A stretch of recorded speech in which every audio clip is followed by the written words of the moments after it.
Legislação extravagante. Lei 12.850 de 2013, Organizações criminosas, parte 2. Olá, tudo bem com você? Eu sou Tiago Pacheco, delegado de polícia e professor de Direito Penal e Legislação extravagante aqui na Prova Concursos. Nesta aula, vamos com a segunda parte da Lei das Organizações Criminosas. Lembrando mais uma vez que estamos estudando a Lei de Organização Criminosa em 3 partes, 3 aulas na verdade, perfeito? Então se você não assistiu a parte 1, eu sugiro voltar lá atrás, porque a gente analisou vários conceitos teóricos para poder entrar na lei de forma efetiva. Então muita informação importante foi passada lá na aula 1, eu sugiro que você retorne para assistir essa. Se você já assistiu a aula 1, ótimo, estamos aqui na aula 2, prontos para começar. Vamos falar de novo da Lei 12.850 de 2013, né? Agora, a partir do artigo 3º, tá? Vamos lá, pessoal, da investigação e dos meios de obtenção da prova, artigo 3º da lei. Em qualquer fase da persecução penal, aqui ó, qualquer fase da persecução penal envolve a fase de investigação policial e a fase processual penal, perfeito? Qualquer das fases, tá? Serão admitidos, sem prejuízo de outros já previstos em lei, os seguintes meios de obtenção da prova. Então vamos lá, pessoal. O que é admitido como obtenção da prova na investigação em torno das organizações criminosas, tá?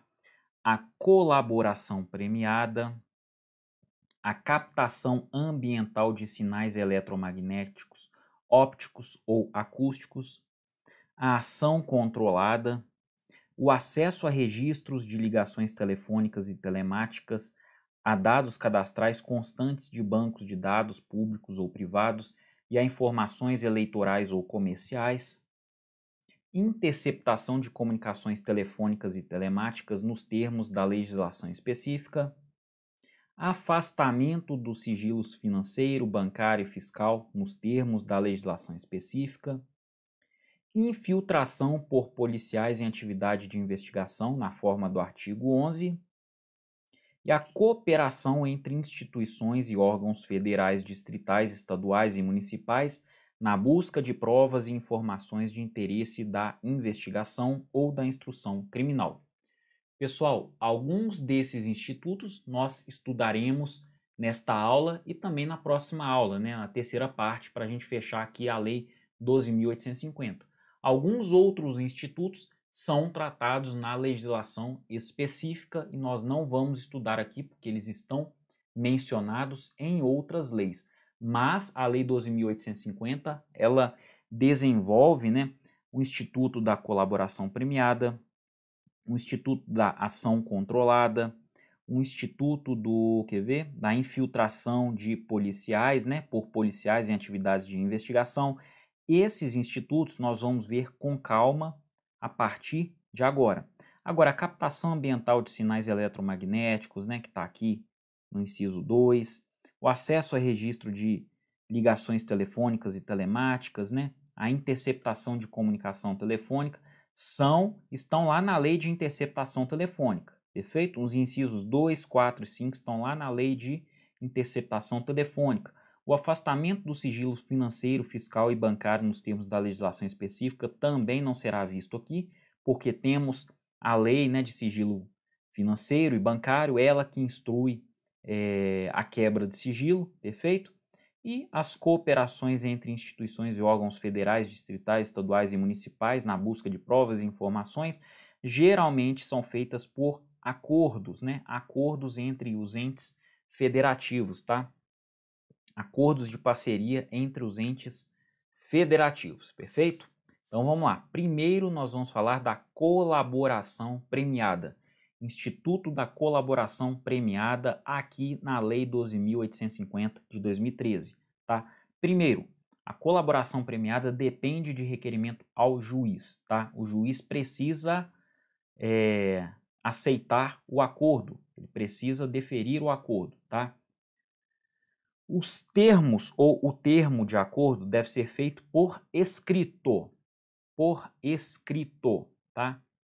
Se não atender os requisitos legais, o juiz poderá recusar a homologação. Olha só, o juiz pode recusar a homologação se esse acordo não atender os requisitos legais, tá? As partes podem retratar-se da proposta caso em que as provas autoincriminatórias produzidas pelo colaborador não poderão ser utilizadas exclusivamente em seu desfavor. Então, não é um instituto ad eterno, né? As partes podem se retratar sim. Pode haver arrependimento e retratação, perfeito? Então, nós falaremos da colaboração premiada, instituto também conhecido como delação premiada. Olha só, os suspeitos de participação em um crime cometido em grupo, né? Algum deles fecha um acordo de delação premiada, tá? Ele entrega nomes e detalhes da ação em troca de alguns benefícios e pode ter a pena diminuída em até 2/3 ou até mesmo receber o perdão judicial. Vamos ver com calma agora. Requisitos da colaboração premiada. Primeiro deles, voluntariedade, tá? Voluntariedade. Não é necessário espontaneidade. Não precisa partir do colaborador a ideia da colaboração, tá? Não é necessário a espontaneidade, mas a voluntariedade é necessária. Se não tiver voluntariedade, nós teremos aí um vício de consentimento, tá? Outro, eficácia efetiva da colaboração visando um ou mais dos resultados. Olha só, a colaboração visa um ou mais dos seguintes resultados: identificação dos demais coautores e partícipes da organização e das infrações por eles praticados, revelação da estrutura hierárquica e da divisão de tarefas da organização, prevenção de infrações penais decorrentes das atividades da organização, recuperação total ou parcial do produto ou proveito das infrações penais, localização de eventual vítima com a sua integridade física preservada. Pessoal, pelo menos uma ou pelo menos um desses objetivos precisa ser alcançado para que a delação premiada tenha eficácia. Se pelo menos um desses requisitos for preenchido, ótimo, né? Se algum desses objetivos, pelo menos um, for alcançado, ótimo. Se for 2, 3, 4, 5, melhor ainda. Melhor ainda, mas é necessário pelo menos um, senão a delação não tem eficácia no plano jurídico, perfeito? Não tem. Observação: o Ministério Público, a qualquer tempo, e o delegado de polícia durante o inquérito policial podem requerer a concessão de perdão judicial ao colaborador. Obviamente, né, para requerer o perdão judicial, essa delação tem que ser muito boa, né? Tem que ser muito boa, não basta apenas um dos objetivos ou um dos resultados aqui alcançados, né? Pelo menos 2 ou 3 e que seja com qualidade, né? Por exemplo, a revelação da estrutura hierárquica e da divisão de tarefas da organização, tá aqui. Poxa, tem que ser realmente revelar essa estrutura hierárquica e a divisão de tarefas, indicando nomes, quem faz isso, quem faz aquilo. Então tem que ser uma coisa muito palpável, porque o perdão judicial, ele vai te isentar o quê? Da sanção penal, né? Ele vai te isentar da sanção penal, é uma causa excludente de punibilidade, tá? Então, quanto melhor a delação, os benefícios para o delator são mais palpáveis. Então, perfeito, já falamos aqui da primeira observação. Agora vamos falar da segunda. O Ministério Público poderá deixar de oferecer denúncias se o colaborador não for o líder da organização ou for o primeiro a prestar efetiva colaboração. Então, se ele colabora, mas não seja o líder, ótimo, tá? O MP pode deixar de oferecer denúncia sim. Agora, se ele for o primeiro a colaborar, a prestar efetiva colaboração, independentemente de qualquer coisa, perfeito? Então, se ele for o primeiro a colaborar a prestar a efetiva colaboração, fará jus a esse benefício, né? O MP pode deixar de oferecer denúncia, tá? Vamos lá. Observação 3. Na sentença, o juiz pode conceder perdão judicial, reduzir em 2/3 a pena privativa de liberdade ou substituí-la por pena restritivas de direito. Olha só, pessoal, perdão judicial, redução de pena, né? em 2/3, substitui essa pena por restritivo de direitos, é um instituto extremamente benéfico para o delator, tá? Então vamos lá, vamos às regras que estão definidas na Lei de Organização Criminosa. E olha só o que a gente tem aqui. Lei Federal 13.964 de 2019, conhecida como Pacote Anticrimes. O Pacote Anticrimes promoveu algumas alterações na Lei de Organizações Criminosas e a gente vai ver aqui agora. Olha só, artigo 3º-A. O acordo de colaboração premiada é negócio jurídico processual, então a natureza jurídica da delação premiada, né, ou da colaboração premiada é qual? É um negócio jurídico processual, tá? Um negócio jurídico processual. E é também um meio de obtenção de prova que pressupõe utilidade e interesse público. Por isso é necessário alcançar pelo menos algum daqueles resultados que são buscados, tá? Pressupõe utilidade e interesse público. Artigo 3º-B.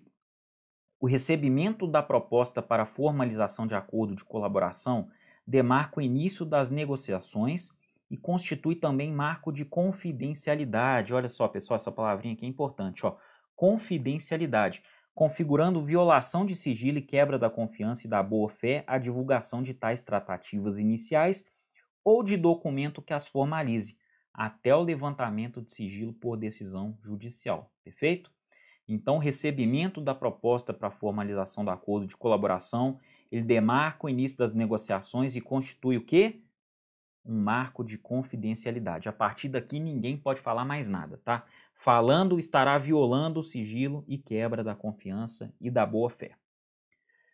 Parágrafo 1º. A proposta de acordo de colaboração premiada poderá ser sumariamente indeferida com a devida justificativa cientificando-se o interessado. Então, o juiz, de forma sumária, pode negar o acordo de colaboração premiada. Obviamente, ele precisa o quê? Fundamentar essa decisão. Aliás, como qualquer decisão judicial, né, precisa ser fundamentada. Caso não haja indeferimento sumário, as partes deverão firmar termo de confidencialidade para o prosseguimento das tratativas, o que vinculará os órgãos envolvidos na negociação e impedirá o indeferimento posterior sem justa causa. Parágrafo 3º. O recebimento de proposta de colaboração para análise ou termo de confidencialidade não implica por si só a suspensão da investigação, ressalvado acordo em contrário quanto à propositura de medidas processuais penais cautelares e assecuratórias, bem como medidas processuais cíveis admitidas pela legislação processual civil em vigor. Então, olha só, o recebimento dessa proposta, né, desse termo de colaboração para análise ou o termo de confidencialidade, eles não implicam por si só a suspensão da investigação. Mas é claro, ressalvado o acordo em contrário quanto à propositura de medidas processuais penais cautelares e assecuratórias, né? Medidas de sequestro, por exemplo, né? De hipoteca. Então, nesses casos, implicaria a suspensão da investigação, mais ou menos, né? Não é bem uma suspensão da investigação, mas pelo menos uma possibilidade de que tais medidas cautelares não sejam aplicadas ao caso concreto, devido justamente à colaboração. Agora, as investigações em si, elas continuam normalmente, tá? Normalmente, até porque essa colaboração não pode ser usada como empecilho, né, empecilho à investigação propriamente dita. Tá? A polícia precisa chegar nos demais autores e ela precisa de mais materialidade para indiciar os suspeitos, né, e encaminhar o relatório final ao Ministério Público, que, por sua vez, oferecerá denúncia, mas lembrando, mais uma vez, nos moldes aqui da delação premiada. O acordo de colaboração premiada poderá ser precedido de instrução quando houver necessidade de identificação ou complementação de seu objeto, dos fatos narrados, sua definição jurídica, relevância, utilidade e interesse público. Então, olha só, o acordo de colaboração premiada poderá ser precedido de quê? De instrução, quando houver necessidade de identificação ou complementação do seu objeto, dos fatos narrados. Ou seja, o acordo pode sofrer uma pequena intervenção no sentido de que as partes tenham mais ciência, né, do seu objeto, dos fatos narrados, a sua definição jurídica, a relevância e a utilidade e interesse público, tá? Parágrafo 5º. Os termos de recebimento de proposta de colaboração e de confidencialidade serão elaborados pelo celebrante e assinados por ele, pelo colaborador e pelo advogado ou defensor público com poderes específicos. Então, quem vai assinar o acordo, olha só, os termos de recebimento de proposta de colaboração de confidencialidade serão elaborados pelo celebrante. Então, o celebrante tem a responsabilidade o quê? De elaborar o termo. E ele será assinado por quem? Por ele próprio, o celebrante, pelo colaborador e pelo advogado ou defensor público com poderes específicos, tá? Na hipótese de não ser celebrado o acordo por iniciativa do celebrante, esse não poderá se valer de nenhuma das informações ou provas apresentadas pelo colaborador de boa-fé para qualquer outra finalidade. Imagina só se o celebrante, depois de conseguir algumas informações do colaborador, fala assim, não vou fazer esse acordo mais não. E ainda por cima expõe informações ou provas apresentadas pelo colaborador que de boa fé fez isso, tá? Cedeu essas informações? Não pode, tá? O artigo 6º não deixa isso acontecer. Senão a colaboração perderia sua credibilidade, né? Artigo 3º-C. A proposta de colaboração premiada deve estar instruída com procuração do interessado com poderes específicos para iniciar o procedimento de colaboração e suas tratativas, ou firmada pessoalmente pela parte que pretende a colaboração e seu advogado ou defensor público. Nenhuma tratativa sobre colaboração premiada deve ser realizada sem a presença de advogado constituído ou defensor público. Então, a figura do advogado é necessária. Se não houver advogado, é necessária a presença de um defensor público constituído, tá? Não se faz acordo de delação premiada, de colaboração premiada, sem a presença de um advogado, sem a presença, né, da defesa técnica, perfeito? Em caso de eventual conflito de interesses ou de colaborador hipossuficiente, o celebrante deverá solicitar a presença de outro advogado ou a participação de defensor público. Isso aqui para dar mais proteção ainda ao colaborador nas hipóteses em que ele é hipossuficiente, perfeito? No acordo de colaboração premiada, o colaborador deve narrar todos os fatos ilícitos para os quais concorreu e que tenham relação direta com os fatos investigados. Incumbe à defesa instruir a proposta de colaboração e os anexos com os fatos adequadamente descritos com todas as suas circunstâncias, indicando as provas e os elementos de colaboração, tá? Então, incumbe a quem? A defesa instruir a proposta de colaboração, tá? É óbvio, né, pessoal? A proposta de colaboração é para ajudar o quê? O réu, aquele colaborador. Então, nada mais justo. É a defesa que tem que instruir isso aí, tá? E os anexos com os fatos adequadamente descritos, com todas as suas circunstâncias, indicando as provas e os elementos de corroboração, ou seja, os elementos que vão confirmar isso tudo aí que será narrado pelo colaborador. Consequências da delação. O juiz poderá, a requerimento das partes, conceder o perdão judicial. Olha só, a gente viu lá, vamos rever aqui na norma. Então, o juiz poderá requerimentar as partes conceder o perdão judicial, reduzir em até 2/3 a pena privativa de liberdade ou substituir essa pena privativa de liberdade por restritiva de direitos daquele que tenha colaborado efetivamente. Então, aqui, ó, a colaboração tem que ser efetiva e voluntária, tá?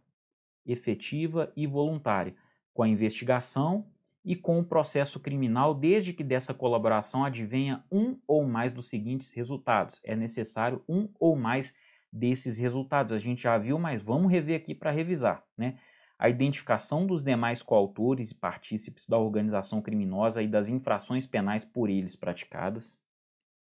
A revelação da estrutura hierárquica e da divisão de tarefas da organização criminosa, a prevenção de infrações penais decorrentes das atividades da organização criminosa, a recuperação total ou parcial do produto ou do proveito das infrações penais praticadas pela organização criminosa e, por fim, a localização de eventual vítima com a sua integridade física preservada, tá? Integridade física preservada.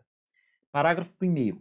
Em qualquer caso, a concessão do benefício levará em conta a personalidade do colaborador. Então, isso aqui é necessário, tá? A personalidade do colaborador, a natureza, as circunstâncias, a gravidade e repercussão social do fato criminoso e a eficácia da colaboração. Tudo isso tem que ser levado em conta, né, para a concessão do benefício da colaboração premiada. Parágrafo 2º. Considerando a relevância da colaboração prestada, o Ministério Público a qualquer tempo e o delegado de polícia nos autos do inquérito policial, então, sempre o promotor de justiça representando o Ministério Público a qualquer tempo da persecução penal, no inquérito ou na fase processual, ou o delegado somente na fase de inquérito policial, tá? E o delegado de polícia nos autos do inquérito policial com a manifestação do Ministério Público. Então, o delegado no inquérito policial, ainda assim é necessária a manifestação do promotor de justiça, né? Poderão requerer ou representar o juiz pela concessão de perdão judicial ao colaborador, ainda que esse benefício não tenha sido previsto na proposta inicial, aplicando-se no que couber o artigo 28 do Código de Processo Penal, tá? Então, olha só, observação aqui, ó, no caso de pedido do delegado, o parecer do MP não vincula a decisão do juiz, tá? O parecer do Ministério Público, do promotor de justiça, ele não vincula a decisão judicial. O juiz pode ir contra o parecer ministerial, tá? Parágrafo 3º. O prazo para o oferecimento de denúncia ou o processo relativos ao colaborador poderá ser suspenso por até 6 meses, prorrogáveis por igual período, até que sejam cumpridas as medidas de colaboração, suspendendo-se o respectivo prazo prescricional. Então, esse prazo para oferecimento da denúncia ou processo, ele fica suspenso, tá? E suspende-se também o quê? O respectivo prazo prescricional, combinado? Mas lembrando que tem um lapso temporal para isso, tá? Até 6 meses. Prorrogável por igual período, até que sejam cumpridas as medidas de colaboração. Então, no máximo aí, 1 ano. 1 ano se houver o quê? Prorrogação. Se não houver, apenas 6 meses. Nas mesmas hipóteses do caput deste artigo, o Ministério Público poderá deixar de oferecer denúncia se a proposta de acordo de colaboração referir-se à infração cuja existência não tenha prévio conhecimento e o colaborador não for o líder da organização criminosa. Se for o líder, não tem jeito, tá? Ele for o primeiro a prestar efetiva colaboração nos termos deste artigo, tá? Então, nestas situações, ok. Caso contrário, não. Parágrafo 4º-A. Considera-se existente o conhecimento prévio da infração quando o Ministério Público ou a autoridade policial competente tenha instaurado inquérito ou procedimento investigatório para apuração dos fatos apresentados pelo colaborador, tá? Se a colaboração for posterior à sentença, a pena poderá ser reduzida até a metade ou será admitida a progressão de regime, ainda que ausentes os requisitos objetivos, tá? Então, olha só, se a colaboração for posterior à sentença, via de regra ela é anterior à sentença, mas se ela for posterior à sentença, a pena poderá ser o quê? Reduzida até a metade ou será admitida a progressão de regime, ainda que ausentes aqueles requisitos objetivos para a progressão de regime, tá? Essa é a famosa colaboração tardia, a colaboração posterior. Antes tarde do que nunca, né? Parágrafo 6º. O juiz não participará das negociações realizadas entre as partes para a formalização do acordo de colaboração. Então, olha só, pessoal, ponto importante, isso é sempre cobrado em prova. O juiz não faz parte da colaboração, tá? Ele não vai ficar ali, ó, na negociação, ele não participa dessa negociação realizada entre as partes, tá? Para a formalização do acordo de colaboração. Então, vamos lá. Que ocorrerá entre o delegado de polícia, o investigado e o defensor com a manifestação do Ministério Público ou, conforme o caso, entre o Ministério Público e o investigado, o acusado e o seu defensor, tá? Então, a colaboração ela ocorre entre as partes. E quais são as partes? O delegado de polícia, o investigado e o defensor, sempre com uma manifestação do Ministério Público, tá? Ou então, se for o caso, entre o próprio Ministério Público, sem a presença aqui do delegado de polícia, e o investigado ou acusado e o seu defensor. E lembrando sempre o defensor junto, seja o advogado, seja o defensor público, tá? O defensor sempre junto, o juiz não participa da negociação, isso é cobrado em prova. Cuidado, o juiz não participa da negociação. Parágrafo 7º. Realizado o acordo na forma do parágrafo 6º deste artigo, serão submetidos ao juiz para análise o respectivo termo, as declarações do colaborador e cópia da investigação, devendo o juiz ouvir sigilosamente o colaborador acompanhado de seu defensor, ó, sempre o defensor juntinho, né?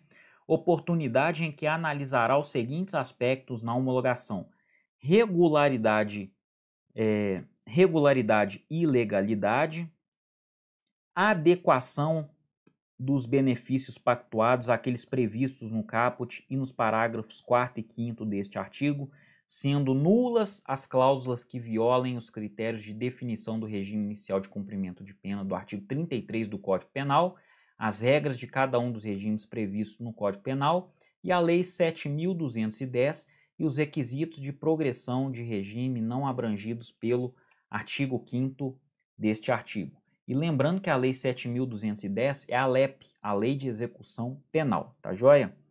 Outro requisito aqui, ó, outro aspecto, adequação dos resultados da colaboração aos resultados mínimos exigidos nos incisos 1, 2, 3, 4 e 5 do caput deste artigo, a gente já estudou. Voluntariedade da manifestação de vontade, especialmente nos casos em que o colaborador está ou esteve né, sob o efeito de medidas cautelares. Então, pessoal, o juiz ele não participa da negociação. Ele vai analisar o que? Os aspectos formais do acordo de colaboração permeado. O juiz vai analisar os aspectos formais e aí vai decidir pela apreciação ou não desse acordo no procedimento, tá joia? Mas ele não participa da negociação, ele analisa os aspectos legais, né, e formais do procedimento. Parágrafo 7º-A. O juiz ou o tribunal deve proceder à análise fundamentada do mérito da denúncia, do perdão judicial e das primeiras etapas de aplicação da pena nos termos do Código Penal e do Código de Processo Penal antes de conhecer os benefícios pactuados, exceto quando o acordo prevê o não oferecimento da denúncia na forma dos parágrafos 4º e 4º-A deste artigo ou já tiver sido proferida a sentença. E artigo 7º-B, são nulas de pleno direito as previsões de renúncia ao direito de impugnar a decisão homologatória. Então, olha só, são nulas de pleno direito as previsões de renúncia ao direito de impugnar a decisão homologatória. Perfeito? Essa renúncia do direito de impugnar a decisão homologatória é nula de pleno direito. O juiz poderá recusar a homologação da proposta que não atender aos requisitos legais, devolvendo-se às partes para as adequações necessárias. Então, olha só, ele pode recusar a homologação da proposta, tá? Que não atende os requisitos legais, mas ele pode também o quê? Devolver às partes para que ocorram as readequações, para que as partes promovam as readequações e tornem esse acordo legal, ele possa ser, né, que ele possa ser legalmente apreciado pelo juiz, tirar todos aqueles vícios, né, do acordo, aqueles vícios legais, vícios procedimentais, para tornar ele em perfeitas condições de análise para o juiz. Então, o juiz ele pode interferir, mas pode devolver também, tá? Depois de homologado o acordo, o colaborador poderá, sempre acompanhado pelo seu defensor, olha só, sempre acompanhado pelo defensor, ser ouvido pelo membro do Ministério Público, que é o promotor de justiça, ou pelo delegado de polícia responsável pelas investigações. Mas lembrando, depois de homologado o acordo, perfeito? As partes podem retratar-se da proposta caso em que as provas autoincriminatórias produzidas pelo colaborador não poderão ser utilizadas exclusivamente em seu desfavor. Então, lembrando aqui, a gente já viu isso, mas relembrando, né? É possível a retratação da proposta, tá? É possível a retratação da proposta. Parágrafo 10A. Em todas as fases do processo, deve-se garantir ao réu delatado a oportunidade de manifestar-se após o decurso do prazo concedido ao réu que o delatou. Então, olha só, em todas as fases do processo, processo não é inquérito, tá? Deve-se garantir ao réu delatado, aquele réu que foi delatado, a oportunidade de manifestar-se após o decurso do prazo concedido ao réu que o delatou. É o quê? Contraditório, né, pessoal? Contraditório não pode ser dispensado jamais. A sentença apreciará os termos do acordo homologado e sua eficácia. Ainda que beneficiado por perdão judicial ou não denunciado, o colaborador poderá ser ouvido em juízo a requerimento das partes ou por iniciativa da autoridade judicial. E o parágrafo 13, né, com nova redação dada pela Lei 13.964, o pacote anticrimes, aliás, né, introduziu vários dispositivos e modificou vários dispositivos também, né? Parágrafo 13. O registro das tratativas e dos atos de colaboração deverá ser feito pelos meios ou recursos de gravação magnética, estenoptia, digital ou técnica similar, inclusive audiovisual, destinados a obter maior fidelidade das informações, garantindo-se a disponibilização de cópia do material ao colaborador. Perfeito? Nos depoimentos que prestar, o colaborador renunciará na presença de seu defensor ao direito ao silêncio e estará sujeito ao compromisso legal de dizer a verdade. Então, pessoal, o direito ao silêncio, que é um direito constitucional, né, nesta ocasião da colaboração premiada, ele pode ser suprimido. Por quê? Porque o investigado ou o processado, né, ele estará se valendo de um grande instituto que pode aí excluir a sua punibilidade, pode reduzir a sua pena, pode substituir a sua pena privativa de liberdade por uma pena restritiva de direitos. Então, o colaborador precisa falar, ele precisa o quê? Expressar. Se ele não se expressar, não existe colaboração. Então, não faria sentido ele fazer jus ao direito ao silêncio, que é constitucionalmente garantido, mas aqui é uma hipótese de exceção. Uma exceção, diga-se de passagem, para ajudar o réu, né? Para ajudar o investigado, tá joia? E ele também, ó, terá o compromisso legal de dizer a verdade. Lembrando que o réu, o investigado, o indiciado, né, o autor do crime, eles não possuem a necessidade, aliás, o compromisso, ó, faltou a palavra aqui, o compromisso legal de dizer a verdade, né?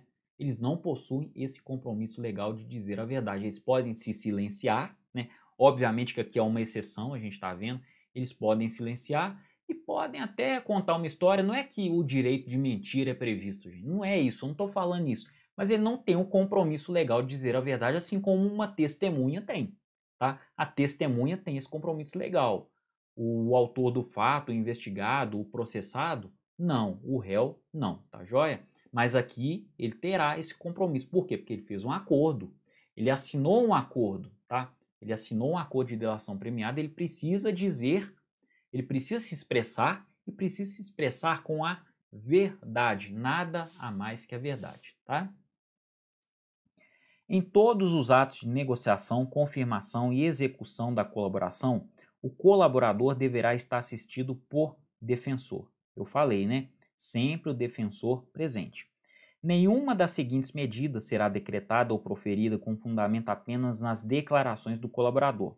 As medidas cautelares reais ou pessoais, tá? Recebimento de denúncia ou queixa-crime, sentença condenatória. Então, pessoal, essas medidas não podem ser decretadas ou proferidas exclusivamente com fundamento na declaração do colaborador. Não.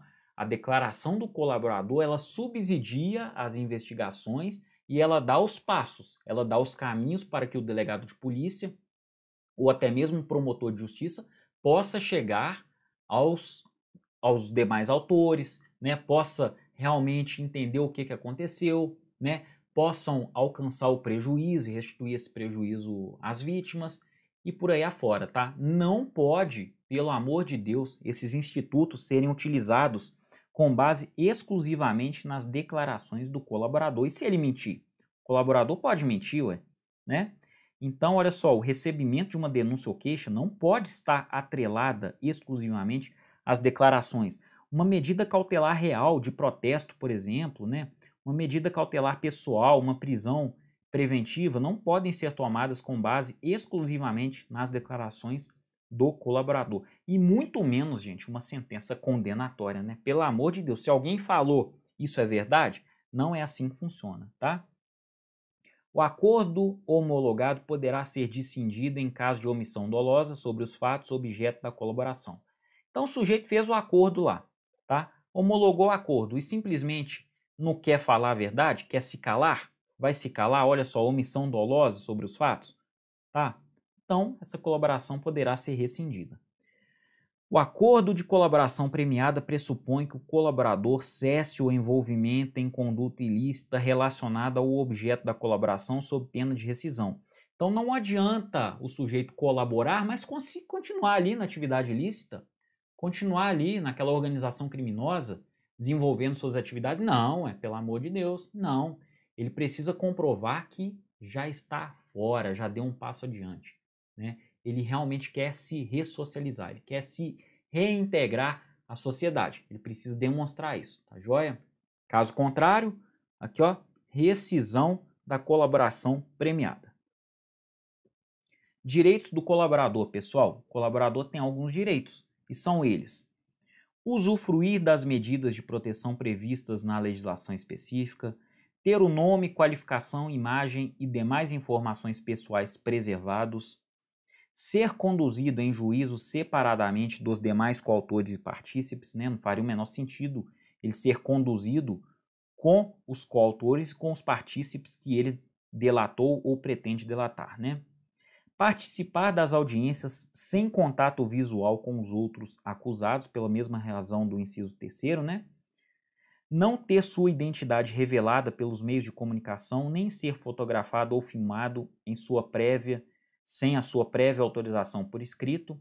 E, por fim, cumprir pena ou prisão cautelar em estabelecimento penal diverso dos demais corréus ou condenados, tá?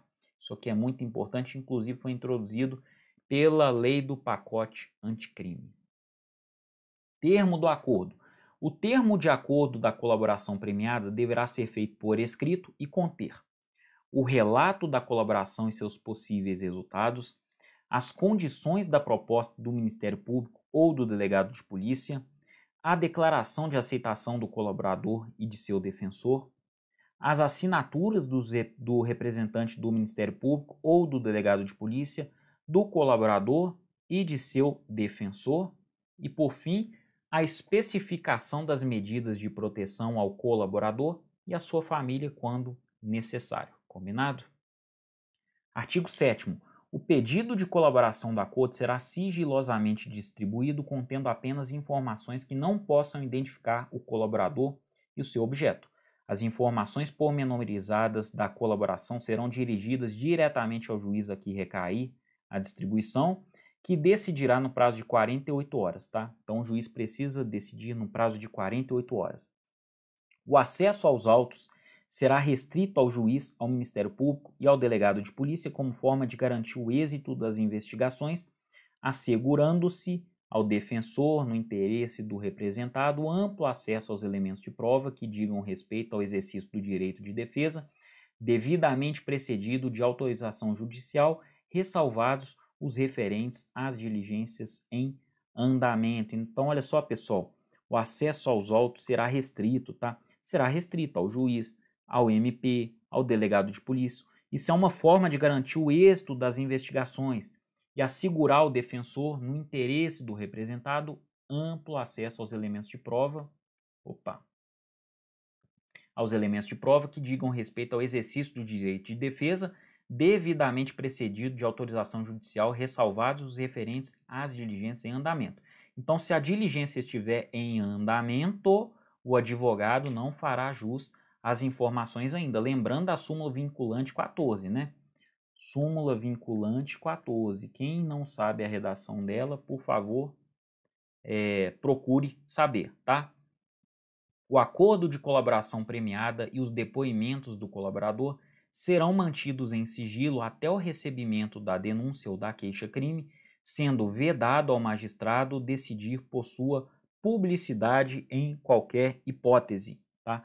O acordo de colaboração premiada e depoimentos do colaborador serão mantidos em sigilo. Mas até quando? Até o recebimento da denúncia ou da queixa, tá? Aí depois disso ele deixa de ser sigiloso, sendo vedado, ou seja, proibido ao magistrado é o juiz, decidir por sua publicidade em qualquer hipótese. Não pode o juiz decidir pela publicidade desse depoimento que veio do acordo de colaboração premiada. Pessoal, isso é tudo que eu tinha para falar. Nós falamos tudo sobre colaboração premiada, né? Várias alterações e inserções promovidas pela lei do pacote anticrimes. São alterações importantes, serão cobradas com certeza na sua prova de concurso público, tá? Eu quero muita atenção à leitura desta lei. Eu quero que você leia a lei seca, sim, é importante ler a lei seca. Vai lá na 12.850 de 2013 e leia o Instituto da Colaboração Premiada, porque ele despenca em concurso, tá? Tá na moda, pessoal. A gente liga uma televisão para assistir um jornal, vê delação premiada, colaboração premiada, tá na moda. Determinados crimes sem delação é praticamente impossível você apurar toda a autoria, toda a materialidade, apurar para onde os ativos financeiros, né, foram enviados. Então esse Instituto da Colaboração Premiada é importantíssimo para o nosso direito penal, nosso direito processual penal, tá? E vai cair na sua prova, perfeito? Pessoal, a gente ainda tem a parte 3 dessa aula, tá? Vamos falar dos outros institutos da lei de organização criminosa, tá joia? Eu te espero lá, eu te aguardo na parte 3 desta aula, tá? Um grande abraço e a gente se vê na próxima aula. Até mais!